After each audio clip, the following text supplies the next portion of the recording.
Halo sahabatku, selamat datang kembali di channel Kita Bercerita. Kali ini akan menceritakan tentang salah masuk mobil pengantin bos kaya. Gadis miskin ini terpaksa gantikan mempelai wanita yang kabur. Sebelum ceritanya dimulai, silahkan tulis di kolom komentar, dari kota mana saja kalian berasal. Jangan lupa tekan like dan subscribe, agar channel ini bisa berkembang, dan bisa memberikan cerita yang lebih menarik lagi. Angin malam Jakarta berhembus pelan, membawa udara dingin yang menusuk tulang. Di sebuah mension megah di kawasan elit, April sedang melipat seragam kerjanya dengan hati-hati. Gadis desa yang malang ini baru saja resmi bercerai dengan suaminya di kampung halaman. 10 tahun yang lalu, kedua orang tuanya meninggal dunia dalam sebuah kecelakaan tragis. Sebagai anak tunggal, April tidak memiliki siapa-siapa lagi. Ia memutuskan untuk merantau ke Jakarta dan bekerja sebagai asisten rumah tangga di rumah Tuan Bram, seorang pengusaha kaya raya yang terkenal tegas dan dingin. Malam ini, seluruh rumah tangga sedang sibuk mempersiapkan acara pernikahan akbar Tuan Bram dengan Giselle, wanita pilihan keluarga yang sangat cantik namun bermata duitan. Namun, takdir berkata lain. Di dalam kamar utama, Bram sedang duduk di tepi kasur dengan wajah yang pucat pasi. Tangannya meremas kuat sebuah surat perpisahan. Giselle, calon istrinya, telah kabur. Bukan hanya kabur, wanita licik itu juga membawa lari uang tunai sebesar 10 miliar rupiah yang seharusnya menjadi mahar dan dana pesta. Lebih menyakitkan lagi, Giselle kabur bersama pria simpanannya ke luar negeri. Amarah yang membara langsung menguasai diri Bram. Ia yang sudah tidak bisa berpikir jernih, mengusir semua pengurus rumah dan sopir pribadinya. Dengan setelan jas yang masih rapi namun berantakan, Bram mengambil kunci mobil sport mewahnya. Ia ingin mencari Giselle sendiri, meluapkan segala emosi yang ada di dadanya. Di waktu yang hampir bersamaan, April sedang duduk di kursi belakang mobil mewah milik majikannya. Sopir pribadi, Pak Asep, baru saja mengantar April ke sebuah minimarket Indomaret yang tidak jauh dari mansion. April diminta untuk membeli obat pereda panas karena tubuhnya sedang tidak enak badan. Tunggu di dalam mobil saja, Neng April. Saya ke toilet sebentar, lalu kita langsung pulang, ucap Pak Asep sebelum meninggalkan mobil. April yang polos dan penurut hanya mengangguk. Ia menunggu cukup lama di dalam mobil yang mesinnya masih menyala. Karena merasa bosan dan ingin meregangkan ototnya yang kaku, April turun dari mobil dan berjalan menuju pintu kaca Indomaret. Di dalam minimarket, April memilih obat dan susu hangat. Pikirannya sedang penat memikirkan nasibnya yang malang. Sementara itu, Bram baru saja kembali dari perjalanan sia-sianya mencari Giselle. Wajahnya merah pada menahan amarah.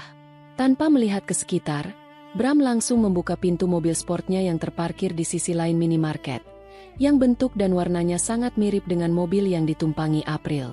April yang baru keluar dari minimarket, melihat sebuah mobil mewah dengan mesin menyala dan pintu terbuka. Ia mengira itu adalah mobil yang ditumpangnya bersama Pak Asep.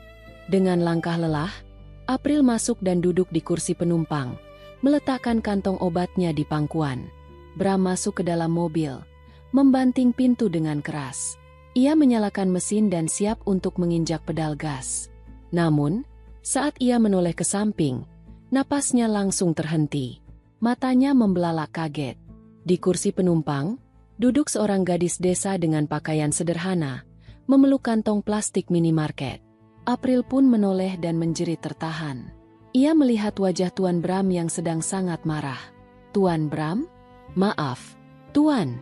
Saya salah masuk mobil, ucap April dengan suara gemetar.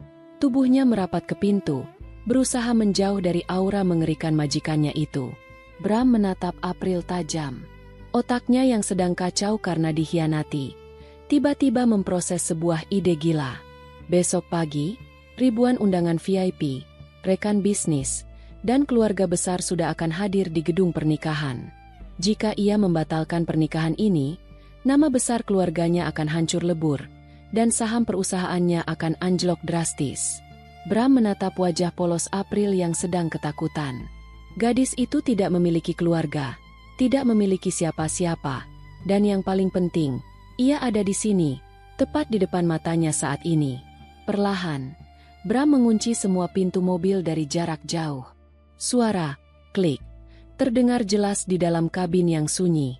April menelan ludah, semakin ketakutan.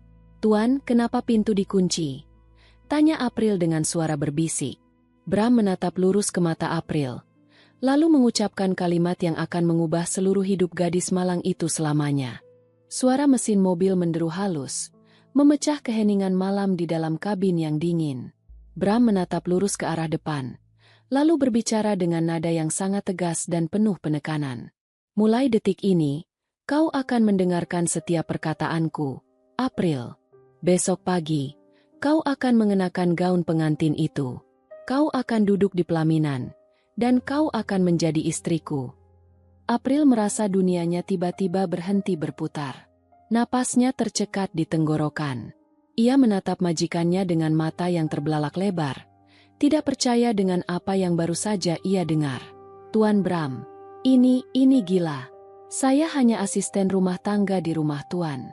Saya gadis desa yang miskin, dan saya juga sudah pernah menikah. Tuan, Tuan tidak mungkin melakukan ini," seru April dengan suara bergetar. Air mata mulai menggenang di pelupuk matanya. Bram menoleh perlahan, menatap April dengan sorot mata yang tajam dan mengintimidasi. "Itu bukan urusanku. Yang aku tahu, kau tidak memiliki keluarga di kota ini. Kau tidak punya tempat untuk pulang. Jika kau menolak permintaanku malam ini, aku akan mengusirmu dari mensionku detik ini juga. Dan aku pastikan, tidak akan ada satupun orang di Jakarta yang mau memberimu pekerjaan." Ancaman itu bagaikan petir yang menyambar di telinga April. Ia sadar, tanpa pekerjaan dan tanpa uang, ia akan mati kelaparan di jalanan ibu kota yang kejam ini. April hanya bisa menundukkan kepalanya, membiarkan air matanya jatuh membasahi pipi. Ia tidak punya pilihan lain, selain menuruti perintah gila dari bos kayanya itu. Mobil sport itu akhirnya tiba di Mensah megah. Pak Asep, sang sopir, sudah menunggu di depan pintu dengan wajah bingung karena mobil yang ia tumpangi tiba-tiba hilang. Namun, Bram langsung memberikan perintah tegas kepada seluruh staf dan panitia pernikahan yang masih berjaga. "Dengarkan semuanya. Nona Giselle mengalami reaksi alergi yang sangat parah pada kulitnya. Ia tidak bisa tampil besok. Mulai sekarang, April akan menggantikan posisinya. Pastikan gaun pengantinnya dimuat ulang, dan rias wajahnya dimulai pukul 3 pagi. Perintah Bram dengan suara menggelegar. Para panitia pernikahan saling berpandangan dengan wajah kebingungan. Namun tidak ada satupun yang berani membantah perintah sang bos besar. Malam itu menjadi malam yang sangat panjang bagi April. Ia duduk di depan cermin besar, membiarkan para penata rias memoles wajahnya. Air matanya terus menetes, namun dengan cepat disaput oleh kuas riasan. Gaun pengantin berwarna putih gading yang seharusnya dipakai oleh Giselle, kini membalut tubuh mungil April. Gaun itu terasa sangat berat, seberat beban takdir yang kini harus ia pikul. Untuk menyembunyikan identitasnya dari para tamu undangan, Bram memerintahkan agar April mengenakan kerudung pengantin yang sangat tebal dan panjang, menutupi seluruh wajahnya hingga tak ada satupun tamu yang bisa mengenali sang pengantin wanita. Keesokan paginya, musik pernikahan yang megah mulai mengalun di gedung mewah. Ribuan tamu undangan menatap ke arah lorong pengantin. April melangkah perlahan dengan kaki yang gemetar. Tangan Bram memegang lengannya dengan sangat erat, bukan karena cinta, melainkan untuk memastikan April tidak melarikan diri. Saat prosesi ijab kabul dimulai, penghulu menanyakan pertanyaan yang sangat sakral. Dengan suara yang berat dan dingin, Bram menjawab, "Saya bersedia." April pun mengucapkan kalimat kabul dengan suara parau yang nyaris tak terdengar, disaksikan oleh saksi-saksi yang tidak tahu menahu tentang sandiwara besar ini. Acara resepsi akhirnya berakhir. Malam itu, mereka berdua memasuki kamar pengantin yang dihiasi dengan ribuan bunga mawar merah. Bram langsung melepaskan jasnya dengan kasar, lalu menatap April yang masih duduk kaku di tepi kasur. "Dengarkan aturanku dengan baik. Pernikahan ini hanya untuk menyelamatkan perusahaanku. Kau akan tinggal di sini, melayaniku, dan tersenyum di depan umum. Tapi di dalam kamar ini, jangan pernah berharap aku akan menyentuhmu. Kita tidak akan menjalani kehidupan layaknya suami istri. Mengerti? Ucap Bram dengan nada yang sangat menusuk hati. April mengangguk pelan, menahan rasa sakit di dadanya. Namun, di saat April hendak berdiri untuk melepaskan gaunnya, tiba-tiba perutnya terasa sangat mulas, dan kepalanya berputar hebat. April terhuyung dan nyaris pingsan. Bram dengan sigap menangkap tubuh April. Namun, rahasia besar apa yang sebenarnya sedang bersembunyi di dalam tubuh April saat ini? Bram menangkap tubuh April yang lemas sebelum gadis itu menghantam lantai kamar. Wajah Bram yang tadinya dingin dan penuh amarah, kini sedikit berubah menjadi cemas. April, hei, bangun, jangan pingsan di sini, panggil Bram dengan suara yang keras dan tegas. Namun, April tidak memberikan respons apapun. Kelopak matanya terpejam rapat, dan napasnya terasa sangat pendek. Tanpa pikir panjang, Bram menggendong tubuh mungil itu, membawanya keluar kamar, dan langsung memacunya menuju rumah sakit pribadi milik keluarganya. Di ruang pemeriksaan yang berbau antiseptik, dokter pribadi keluarga sedang memeriksa kondisi April dengan saksama. Bram menunggu di luar ruangan dengan wajah yang masam dan tangan yang terus mengepal. Ia merasa sangat terganggu dengan situasi malam ini. Beberapa saat kemudian, dokter keluar dari ruang pemeriksaan dengan wajah yang tampak bingung dan canggung. Tuan Bram, ada sesuatu yang sangat penting yang harus Anda ketahui tentang Nyonya April, ucap dokter dengan nada yang sangat hati-hati. Bram mengerutkan keningnya dalam-dalam. Apa? Apakah dia sakit menular? Katakan dengan jelas. Tanya Bram dengan nada yang ketus dan mengintimidasi. Dokter menggeleng pelan, lalu menyerahkan sebuah amplop berisi hasil tes laboratorium. Bukan, Tuan. Nyonya April sedang hamil. Kandungan di dalam perutnya sudah memasuki usia 3 bulan. Mendengar kata hamil, Bram merasa darahnya mendidih hingga ke ubun-ubun.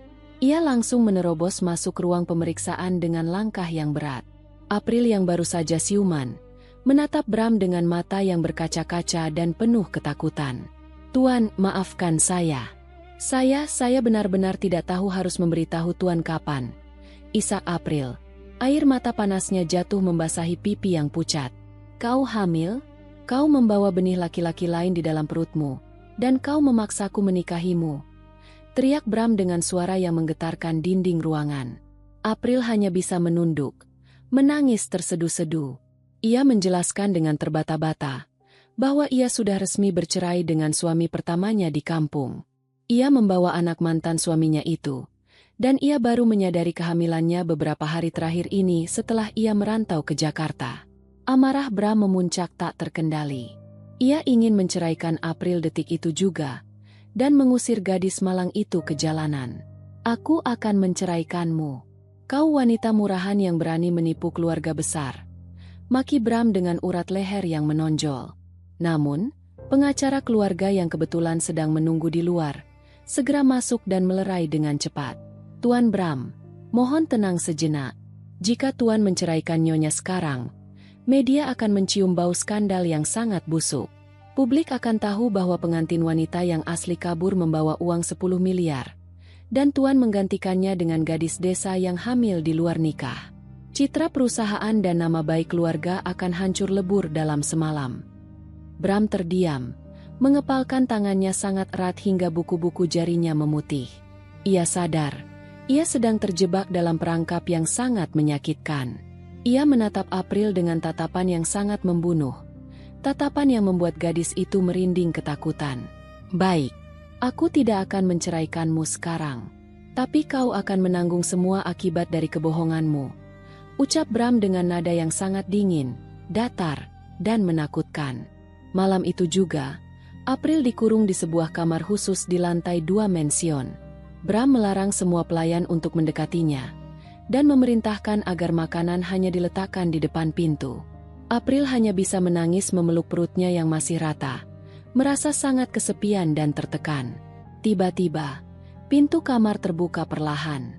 Bram berdiri di ambang pintu, menatap April dengan tatapan yang sulit diartikan. Mulai besok, kau tidak akan keluar dari kamar ini kecuali untuk keperluan medis. Dan satu lagi, ucap Bram, melempar sebuah dokumen tebal ke arah kasur April. Baca dan tanda tangani surat perjanjian itu. Jika kau menolak, aku akan mengirimu kembali ke kampung halamanmu dalam keadaan tidak utuh. April gemetar hebat, membuka dokumen itu, dan matanya membelalak kaget membaca isi klausul pertama yang tertulis di sana. Lampu kamar yang remang-remang hanya menyisakan bayangan ketakutan di wajah April. Tangannya yang gemetar memegang dokumen tebal yang baru saja dilemparkan oleh Bram. Perlahan, April membuka halaman pertama.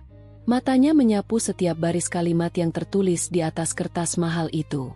Isinya sungguh sangat menyayat hati. Bram dengan tegas menyatakan bahwa pernikahan mereka hanyalah sebuah sandiwara bisnis. April tidak akan pernah diakui sebagai istri yang sah di mata hukum harta gono gini. Ia tidak berhak atas 1 rupiah pun dari kekayaan keluarga Bram. Dan yang paling menyakitkan, klausul terakhir berbunyi, setelah bayi di dalam kandunganmu lahir dengan selamat, kau harus segera pergi dan menghilang dari hidupku selamanya. Air mata April kembali jatuh, membasahi kertas perjanjian itu. Namun, ia sadar posisinya sekarang. Ia tidak punya daya untuk melawan. Dengan tangan yang masih bergetar, April mengambil pulpen dan membubuhkan tanda tangannya di halaman terakhir. Suara pulpen menggores kertas terdengar sangat nyaring di tengah keheningan kamar. Malam itu, April tidur memeluk perutnya, berdoa agar bayi yang ada di dalam kandungannya tetap sehat, meskipun ayahnya yang asli telah membuangnya, dan ayah tirinya sangat membencinya. 1 minggu berlalu. Kehidupan April di menshan megah itu terasa seperti berada di dalam sangkar emas yang sangat dingin. Bram benar-benar menepati janjinya. Ia sama sekali tidak menoleh, apalagi berbicara dengan April, kecuali untuk memberikan perintah yang keras dan singkat. April dilarang keluar dari area menshan. Namun, di tengah rasa sakit dan pengabaian itu, hati nurani April yang tulus tetap mencoba untuk berbakti. Ia ingat pesan almarhum ibunya, bahwa seorang istri harus tetap melayani suaminya, dalam keadaan apapun. Pagi itu, April terbangun dengan rasa mual yang sangat luar biasa. Morning sickness yang ia alami ternyata jauh lebih parah dari dugaan dokter. Setiap kali mencium aroma makanan, perutnya langsung terasa seperti diaduk-aduk. Namun, April memaksakan diri untuk mandi dan berpakaian rapi. Ia ingin sekali membuatkan sarapan spesial untuk Bram, sebuah bubur ayam kampung hangat yang biasa ia buat di kampung halamannya. Dengan langkah gontai, April menuju dapur besar mension. Ia mengaduk bubur itu dengan penuh ketulusan, berharap sedikit saja Bram bisa melihat keikhlasannya. Setelah bubur itu siap, April menatanya di atas nampan perak. Dengan hati-hati, ia membawanya menuju ruang kerja Bram di lantai 2. Setiap anak tangga yang ia injak terasa sangat berat. Keringat dingin mengucur dari dahinya, dan rasa mual di perutnya semakin menjadi-jadi. "Tuan Bram, saya buatkan sarapan," ucap April dengan suara yang sangat pelan, saat ia membuka pintu ruang kerja. Bram yang sedang sibuk menatap layar komputernya, langsung menoleh dengan wajah yang sangat masam. Ia melihat April yang pucat pasi dan berkeringat. Bukannya merasa kasihan, Bram justru berdiri dan menepis nampan di tangan April. "Aku tidak meminta ini. Keluar dari sini, dan jangan pernah masuk ke ruang kerjaku lagi," hardik Bram dengan suara yang sangat keras. Nampan perak itu jatuh menghantam lantai. Bubur hangat itu tumpah berantakan, mengotori karpet mahal. April terkejut, dan rasa kaget itu memicu rasa mualnya. "Maafkan saya, Tuan, saya hanya," ucap April terbata-bata. Namun, kalimatnya terputus. Pandangan April tiba-tiba menjadi gelap. Tubuhnya yang sudah sangat lemah, akhirnya menyerah. April ambruk ke lantai, tepat di samping tumpahan bubur yang ia buat dengan susah payah. Bram yang melihat kejadian itu, langsung terkejut. Ia segera berlutut dan menangkap tubuh April sebelum kepala gadis itu membentur lantai. "April! Hei, buka matamu!" panggil Bram. Namun kali ini, ada sedikit kepanikan yang terdengar dalam suaranya.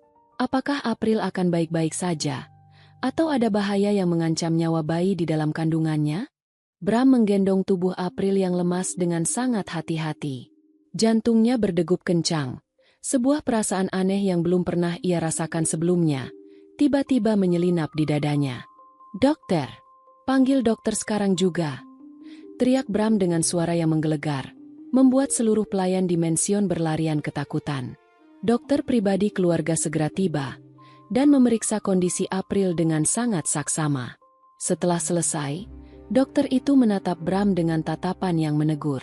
Tuan Bram, Nyonya April mengalami dehidrasi berat dan kekurangan gizi. Ia juga sangat stres. Jika Tuan terus membiarkannya seperti ini, nyawa bayi di dalam kandungannya bisa terancam, ucap dokter dengan nada yang tegas. Bram terdiam, rahangnya mengeras. Ia tidak menyangka, penolakan kasarnya tadi hampir merenggut nyawa anak yang ada di dalam perut April. Beberapa jam kemudian, April perlahan membuka matanya. Ia mendapati dirinya sedang terbaring di kamar tidurnya yang nyaman. Di samping tempat tidur, duduk Bram dengan wajah yang tampak sangat canggung. Di tangannya, ada sebuah mangkuk berisi bubur ayam hangat yang baru. Kau sudah sadar, ucap Bram dengan nada yang datar, namun tidak setegas biasanya. April menatap Bram dengan mata yang berkaca-kaca. Tuan, maafkan saya. Saya tidak sengaja menjatuhkan nampan itu. Isak April pelan. Bram menghela napas panjang, lalu menyodorkan mangkuk itu ke arah April. Makanlah. Dokter bilang kau butuh nutrisi. Aku tidak ingin kau pingsan lagi dan merepotkanku, ucap Bram, sambil memalingkan wajahnya agar April tidak melihat rona merah tipis di pipinya. April menerima mangkuk itu dengan tangan gemetar. Untuk pertama kalinya, ia merasakan setitik kehangatan dari seorang Bram yang selalu dingin. Sementara itu, di ruang kerja yang remang-remang, Bram sedang duduk berhadapan dengan kepala detektif pribadinya, Tuan Hendra. Laporkan hasilnya, perintah Bram dengan tatapan yang tajam dan mengintimidasi. Tuan Hendra membuka sebuah map tebal di atas meja. Tuan, kami akhirnya berhasil melacak keberadaan Giselle. Ia berada di sebuah negara kecil di Eropa. Namun, ada masalah besar yang harus Anda ketahui, ucap Hendra dengan nada yang sangat serius. Bram mengerutkan keningnya dalam-dalam. Masalah apa? Apakah dia sudah menghabiskan uangku? Tanya Bram dengan nada sinis. Bukan, Tuan. Giselle sedang dikejar oleh sindikat hutang piutang internasional. Pacarnya ternyata adalah penipu ulung yang berhutang miliaran rupiah kepada mafia lokal. Giselle kini sedang bersembunyi dan tidak bisa keluar dari negara itu, jelas Hendra. Bram tersenyum dingin, sebuah senyum yang sangat mengerikan. Di lantai atas, April yang merasa sedikit lebih baik, mencoba berjalan keluar kamar untuk mencari udara segar. Langkahnya yang pelan membawanya ke dekat tangga utama. Tiba-tiba, ia mendengar suara Bram yang sedang berbicara dengan seseorang di ruang tamu bawah. April mengintip dari balik dinding kayu. Ia melihat Tuan Hendra sedang menyerahkan sebuah foto. Tuan, ini foto Giselle saat ini. Kondisinya sangat memprihatinkan. Tapi, ada satu hal yang lebih mengejutkan, ucap Tuan Hendra. April menahan napasnya, mencoba mendengarkan dengan saksama. Apa maksudmu? Katakan dengan jelas, desak Bram.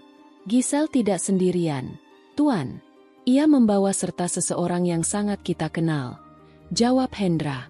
April memicingkan matanya, mencoba melihat foto yang dipegang oleh Tuan Hendra.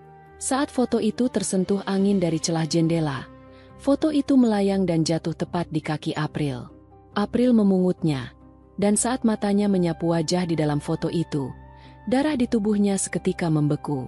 Siapa yang sebenarnya dibawa oleh Giselle, dan mengapa wajah di dalam foto itu membuat April menangis histeris seketika?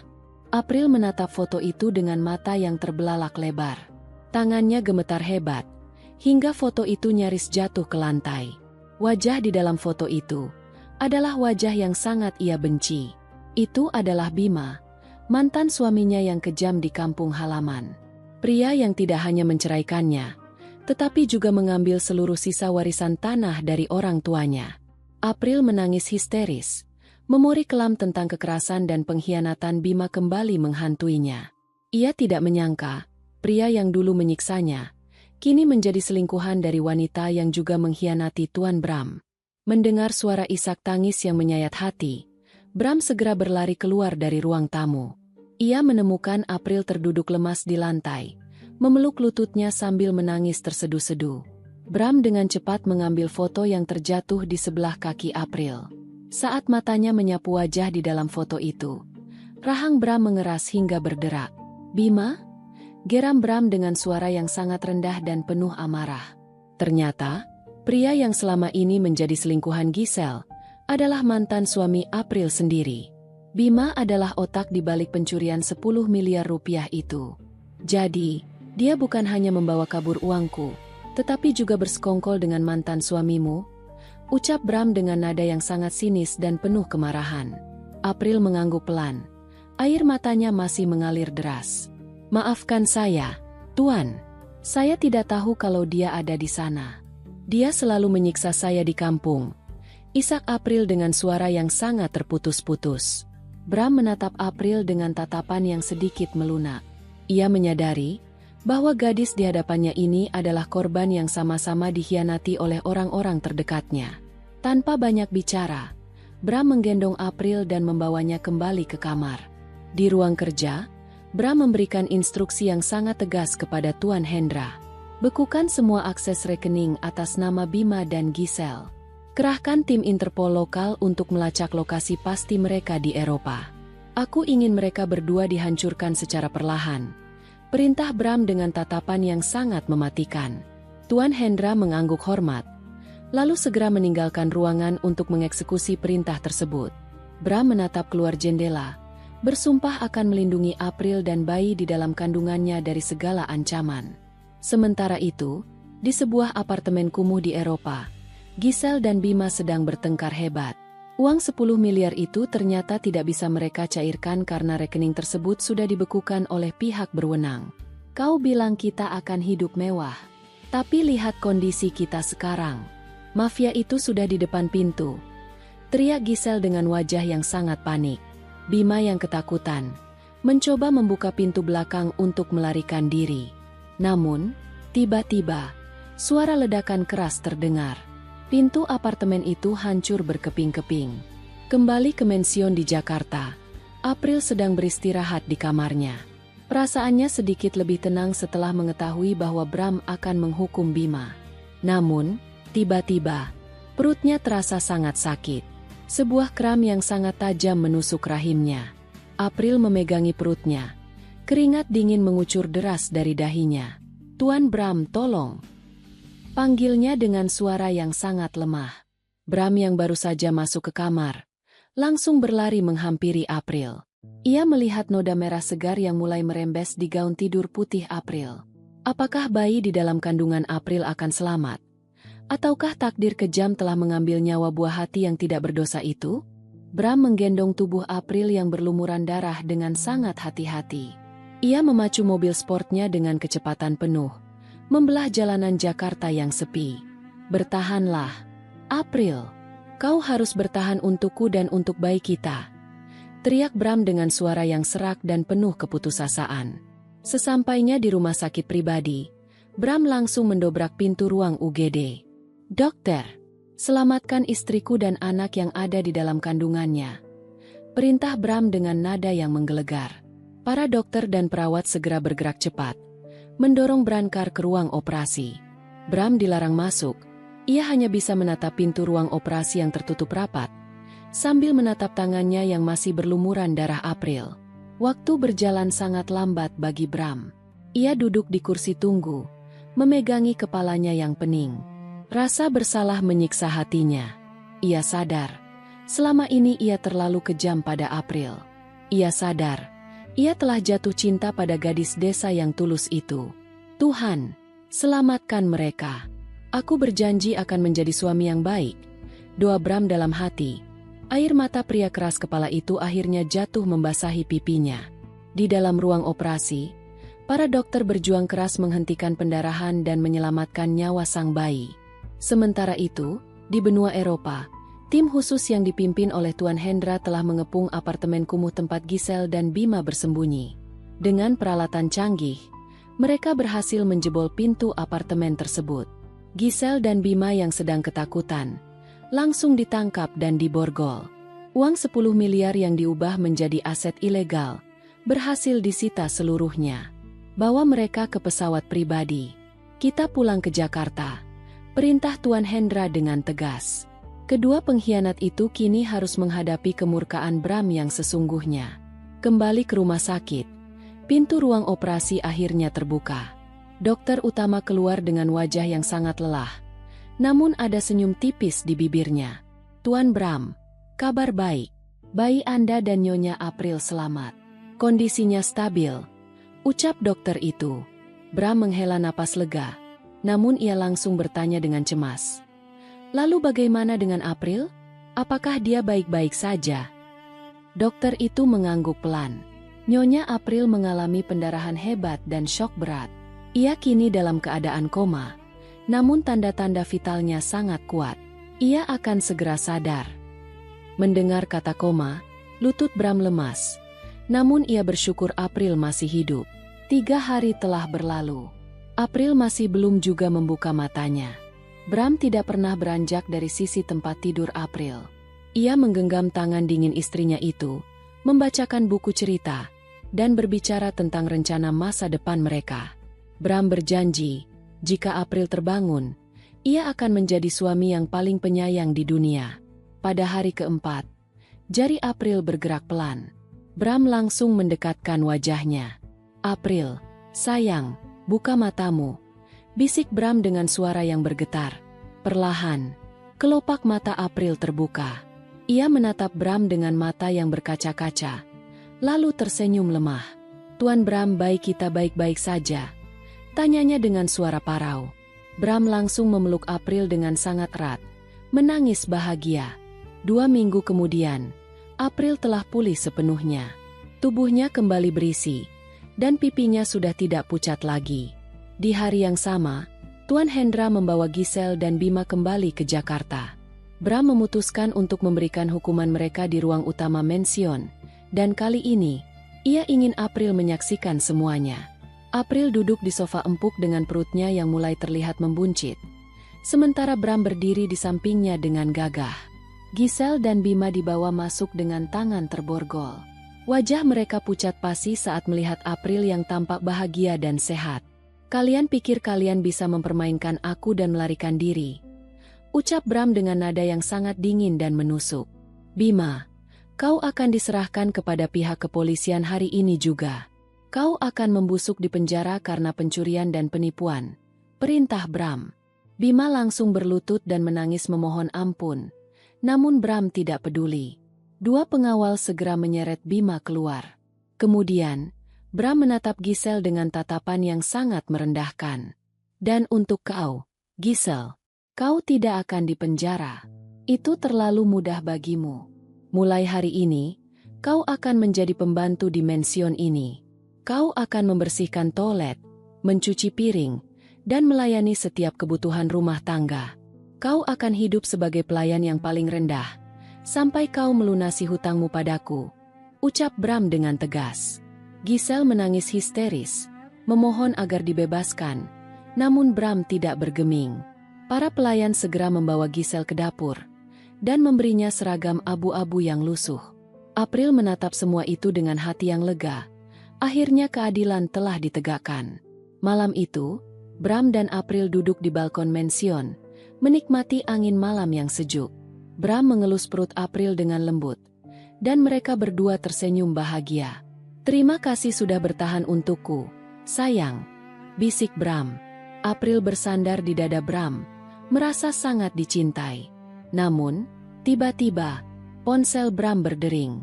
Itu adalah telepon dari Tuan Hendra. Tuan, ada masalah besar. Kami menemukan sesuatu yang sangat mencurigakan di dalam mension Anda. Ada seseorang yang selama ini membantu Giselle dari dalam, dan orang itu masih berada di dalam rumah Anda sekarang. Ucap Hendra dengan suara bergetar. Bram langsung berdiri, menatap sekeliling dengan tatapan waspada. Siapa sebenarnya pengkhianat yang masih bersembunyi di dalam mensyah mereka? Bram menatap ponselnya dengan tatapan yang sangat tajam. Suara Tuan Hendra di seberang sana terdengar sangat serius dan mendesak. Tuan, saya sudah menemukan buktinya. Ada seseorang di dalam mension yang selama ini membantu Giselle melarikan uang 10 miliar itu. ucap Hendra dengan nada yang tegas. Bram langsung memerintahkan Hendra untuk segera datang ke mension. April yang sedang duduk di sofa empuk, mengelus perutnya yang mulai membesar dengan lembut. Ia menatap Bram dengan tatapan penuh tanya dan sedikit cemas. "Ada apa, Tuan? Apakah ada masalah yang serius?" tanya April dengan suara yang sangat lembut. Bram mendekat dan mengusap kepala April dengan penuh kasih sayang. "Tidak ada yang perlu kau khawatirkan, sayang. Biar aku yang mengurus semuanya," jawab Bram dengan nada yang sangat menenangkan. Tidak lama kemudian, Tuan Hendra tiba di mension. Ia membawa serta 2 orang pengawal kekar yang menyeret seorang wanita paruh baya. Wanita itu adalah Bu Nani, manajer rumah tangga yang selama ini mengurus semua kebutuhan di mension. April terkejut melihat Bu Nani dalam keadaan terborgol. "Bu Nani, mengapa tangan Anda diborgol seperti penjahat?" tanya April dengan wajah yang sangat bingung. Bu Nani menundukkan kepalanya dalam-dalam, tidak berani menatap mata April. Tuan Hendra kemudian membuka sebuah map tebal dan meletakkannya di atas meja kayu. "Tuan Bram, Bu Nani adalah otak di balik kemudahan Giselle memindahkan uang 10 miliar ke rekening luar negeri. Ia menerima suap sebesar 500 juta rupiah dari Giselle," jelas Hendra dengan tegas. Mendengar pengkhianatan yang sangat kejam itu, amarah Bram langsung memuncak tak terkendali. Ia menatap Bu Nani dengan tatapan yang sangat membunuh. "Aku sudah mempercayaimu untuk mengurus rumah tanggaku selama 10 tahun. Dan kau membalasnya dengan mengkhianatiku?" hardik Bram dengan suara yang menggelegar memenuhi ruangan. Bu Nani langsung berlutut dan menangis memohon ampun dengan sangat menyedihkan. "Ampun, Tuan Bram. Saya memiliki hutang judi yang sangat besar. Giselle mengancam akan membongkarnya jika saya tidak membantunya," isak Bu Nani. Namun, Bram tidak merasa kasihan sedikit pun. "Keluar dari rumahku sekarang juga. Serahkan dia kepada pihak kepolisian atas tuduhan penggelapan dan pengkhianatan," perintah Bram kepada pengawalnya.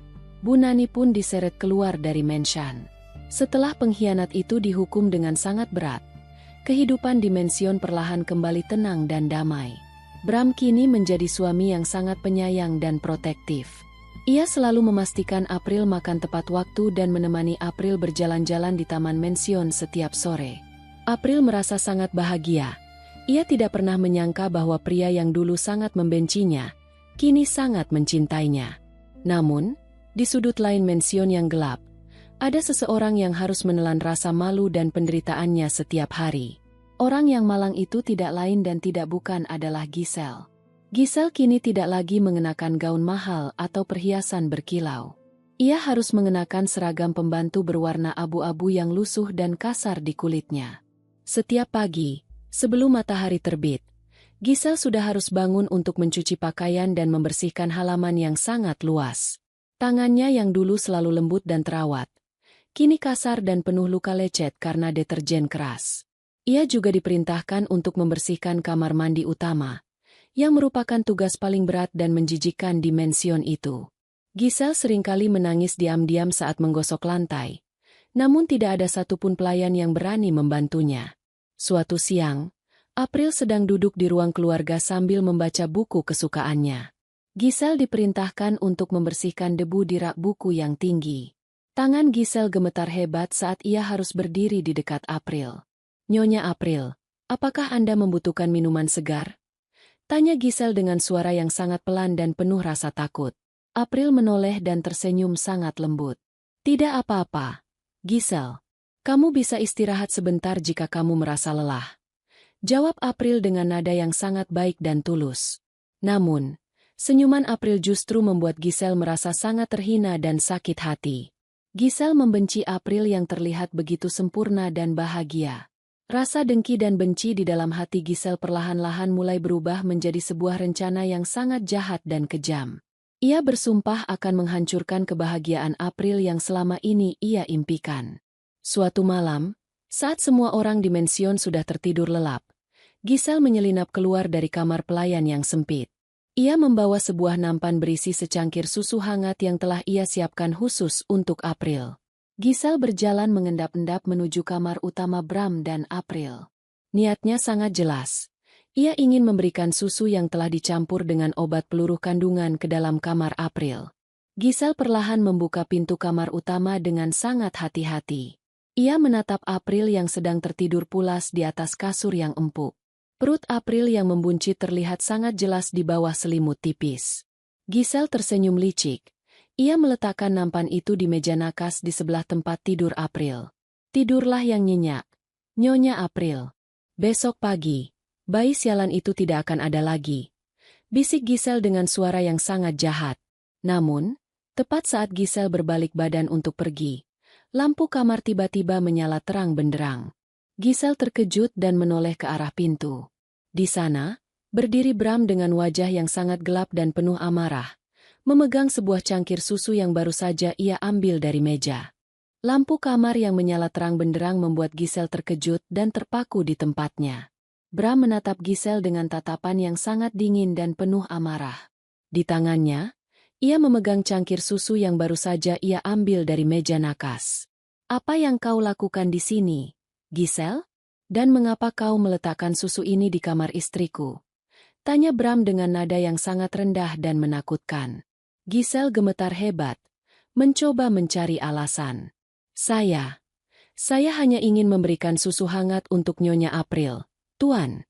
Ia sedang hamil dan butuh nutrisi," jawab Giselle dengan suara yang bergetar. Bram tidak percaya dengan kata-kata Giselle.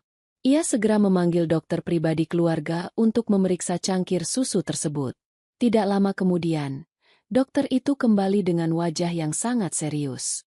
"Tuan Bram, susu ini telah dicampur dengan obat peluru kandungan yang sangat kuat. Jika Nyonya April meminumnya, ia akan mengalami keguguran dalam hitungan jam," ucap dokter itu dengan nada yang tegas. Mendengar kata-kata itu, Bram langsung meledak dalam amarah. Ia menampar Giselle dengan sangat keras, hingga wanita itu terhempas ke lantai. "Kau berani mencoba membunuh anakku?" teriak Bram dengan suara yang menggelegar. Namun, sebelum Bram bisa memberikan hukuman yang lebih berat, terdengar teriakan yang sangat menyayat hati dari dalam kamar. April berteriak kesakitan, memegangi perutnya yang tiba-tiba terasa sangat sakit. "Tuan Bram, tolong! Perutku sakit sekali," teriak April dengan suara yang sangat panik. Dokter segera memeriksa April dan menemukan bahwa obat yang ada di dalam susu yang tumpah di lantai ternyata telah menguap dan terhirup oleh April saat ia tidur. Efeknya, April mengalami kontraksi dini yang sangat kuat. Ia harus segera melahirkan sekarang juga. "Bayi ini tidak bisa menunggu," teriak dokter dengan panik. Bram langsung menggendong April dan membawanya ke ruang bersalin darurat di mansion. Para dokter dan perawat bekerja dengan sangat cepat. April mengerang kesakitan. Air matanya bercucuran membasahi bantal. Rasa sakit kontraksi yang ia rasakan sungguh luar biasa. Namun ia tidak ingin menyerah. "Bertahanlah, sayang. Kau harus kuat untuk bayi kita," bisik Bram dengan suara yang bergetar, sambil mengusap keringat di dahi April dengan lembut. "Ayo, Nyonya April, dorong sekali lagi," perintah dokter utama dengan nada yang tegas. April mengumpulkan seluruh tenaga yang tersisa, dan mendorong dengan sekuat tenaga. Tiba-tiba, tangisan bayi yang sangat nyaring memecah keheningan malam. Suara itu terdengar sangat indah di telinga Bram dan April. Dokter utama mengangkat bayi mungil itu dan menunjukkannya kepada kedua orang tuanya. "Selamat, Tuan Bram, Nyonya April. Bayi perempuan yang sangat sehat dan cantik," ucap dokter itu dengan senyum yang lebar. Bram langsung menangis bahagia. Ia mencium kening April dengan sangat lembut. "Terima kasih, sayang. Terima kasih sudah memberikan aku anugerah terindah dalam hidupku," bisik Bram dengan suara yang parau karena menahan tangis. April tersenyum lemah. Air matanya mengalir deras. Namun kali ini, itu adalah air mata kebahagiaan. Sementara itu, Giselle yang tertangkap basah, langsung diseret oleh pengawal ke ruang bawah tanah mansion.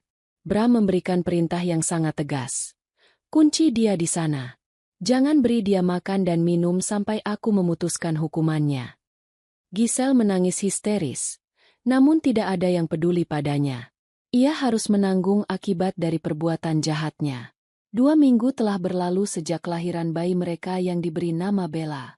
April kini sudah pulih sepenuhnya, dan ia mulai mengemas barang-barangnya dalam diam. Setiap malam, saat Bram sedang tidur, April menangis tanpa suara, memeluk bayi kecilnya. Ia tahu, ia harus pergi. Ia tidak boleh melanggar perjanjian itu, meskipun hatinya sangat hancur. Ia juga tidak boleh memaksa Bram, meskipun ia tahu, ia sudah sangat mencintai pria itu. Maafkan aku, Bella. Ibu harus membawa kamu pergi dari sini. Kita tidak boleh menjadi beban bagi Tuan Bram, bisik April pada bayinya dengan suara yang sangat pelan. Di sisi lain, Bram sedang mengalami konflik batin yang sangat besar. Ia duduk di ruang kerjanya, menatap foto April dan Bella yang baru saja ia pasang di mejanya. Hatinya terasa sangat sakit setiap kali ia melihat April yang tampak sedih dan termenung. Bram sadar, ia sudah jatuh cinta pada April. Gadis desa yang tulus, sabar, dan penuh kasih sayang itu telah mencuri hatinya tanpa ia sadari. Aku tidak bisa membiarkannya pergi. Aku tidak bisa menceraikannya. Gumam Bram pada dirinya sendiri. Air mata mulai menggenang di matanya. Ia mengambil dokumen perjanjian itu dan merobeknya menjadi 1000 pieces kecil. Malam itu, Bram memutuskan untuk berbicara dengan April. Ia membawa Bella yang sedang tertidur pulas dan menuju kamar utama. April sedang duduk di tepi kasur, menatap keluar jendela dengan tatapan yang sangat sendu. April, sayang. Panggil Bram dengan suara yang sangat lembut. April menoleh dan tersenyum tipis. Tuan Bram, saya sudah mengemas semua barang saya. Besok pagi, saya dan Bella akan pergi. Saya tidak akan merepotkan Tuan lagi, ucap April dengan suara yang sangat pelan, namun penuh dengan kesedihan yang mendalam. Bram terkejut mendengar kata-kata April. Ia segera mendekat dan berlutut di hadapan April. April, dengarkan aku. Aku sudah merobek perjanjian itu. Aku tidak akan menceraikanmu. Aku tidak bisa hidup tanpamu dan Bella, ucap Bram dengan suara yang bergetar. Air matanya mulai jatuh. April menatap Bram dengan mata yang terbelalak lebar, tidak percaya dengan apa yang baru saja ia dengar. Tuan benar-benar mencintaiku? Tanya April dengan suara yang sangat pelan. Bram mengangguk, lalu memeluk April dan Bella dengan sangat erat. Aku mencintaimu, April. Maafkan aku karena sudah menyakitimu selama ini. Aku berjanji, aku akan menjadi suami dan ayah yang baik untuk kalian, bisik Bram. April menangis terseduh-seduh di pelukan Bram. Semua rasa sakit dan penderitaan yang ia alami selama ini seolah terbayar lunas dengan kata-kata cinta dari Bram. Namun, di saat yang bersamaan, terdengar suara langkah kaki yang sangat pelan di luar kamar. Seseorang sedang mengintip dari celah pintu, dan wajahnya dipenuhi dengan rasa dengki yang sangat dalam. Siapa yang sedang mengintip mereka? Dan rencana jahat apa yang sedang disiapkan? Pelukan hangat dan penuh cinta itu tiba-tiba terganggu oleh suara yang sangat keras. Brak! Suara pecahan kaca terdengar nyaring dari luar kamar, memecah keheningan malam. Bram langsung melepaskan pelukannya, dan insting protektifnya sebagai seorang suami langsung menyala. Tunggu di sini, sayang. Jangan keluar dari kamar. Perintah Bram dengan nada yang sangat tegas dan mengintimidasi. April mengangguk pelan, memeluk bayi Bella dengan erat di dalam selimut. Bram membuka pintu kamar dengan cepat, dan melihat lorong mewah yang kini berantakan. Sebuah vas bunga kristal mahal hancur berkeping-keping di atas lantai marmer. Di tengah pecahan kaca itu, terbaring seorang wanita yang sedang terduduk lemas. Wanita itu mengenakan seragam pembantu yang sangat lusuh dan basah oleh keringat. Bram menatapnya dengan tatapan yang sangat dingin dan merendahkan. Giselle? Hardik Bram dengan suara yang menggelegar. Ternyata, pengintip itu adalah Giselle. Sebagai hukuman tambahan, Giselle diperintahkan untuk membersihkan seluruh lorong lantai 2 setiap malam. Namun, rasa dengki yang membara di hatinya membuatnya nekat mengintip dari celah pintu. Karena tangannya yang gemetar ketakutan serta iri hati melihat kebahagiaan April, ia tidak sengaja menyenggol dan menjatuhkan vas bunga mahal itu. Tuan Bram, ampun, saya hanya... Giselle mencoba membela diri, namun suaranya terdengar sangat parau dan lemah. Wajahnya yang dulu selalu glowing dan penuh makeup mahal, kini terlihat sangat kusam, pucat, dan penuh kerutan karena kelelahan yang luar biasa. Tangannya yang dulu hanya memegang tas bermerek, kini kasar, kapalan, dan penuh luka lecet karena harus mencuci toilet dan mengepel lantai setiap hari. Bram menatap Giselle tanpa rasa kasihan sedikit pun. Kau pikir kau masih siapa? Giselle? Kau bukan lagi wanita kaya yang sombong. Kau hanyalah seorang pembantu yang harus membayar hutangmu. Jika kau masih berani mengintip atau mengganggu ketenangan istriku, aku akan membuangmu ke jalanan tanpa sisa uang sepeser pun. Ancam Bram dengan suara yang sangat menusuk jiwa. Giselle langsung menunduk dan menangis terseduh-seduh, menyadari bahwa hidupnya telah hancur selamanya karena keserakahannya sendiri. Setelah memastikan Giselle kembali bekerja dengan tertib dan ketakutan, Bram menutup pintu lorong dan kembali ke dalam kamar. Wajahnya yang tadinya penuh dengan kemarahan, langsung berubah menjadi senyuman yang sangat lembut saat menatap April dan Bella. Maafkan aku, sayang. Dia sudah tidak akan mengganggu kita lagi, ucap Bram sambil mencium kening April dengan penuh kasih sayang. April tersenyum manis, dan membiarkan Bram memeluk mereka berdua. Malam itu, mereka tidur dengan sangat nyenyak, dikelilingi oleh cinta, kehangatan, dan kedamaian. Waktu pun berlalu dengan sangat cepat. 5 tahun telah berlalu sejak malam yang penuh drama itu. Mansion megah milik Bram kini tidak lagi terasa dingin dan sepi.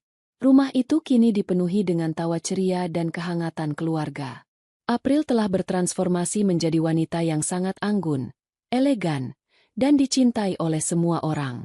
Ia bukan lagi gadis desa yang penakut, melainkan nyonya besar yang bijaksana dan penuh kasih sayang.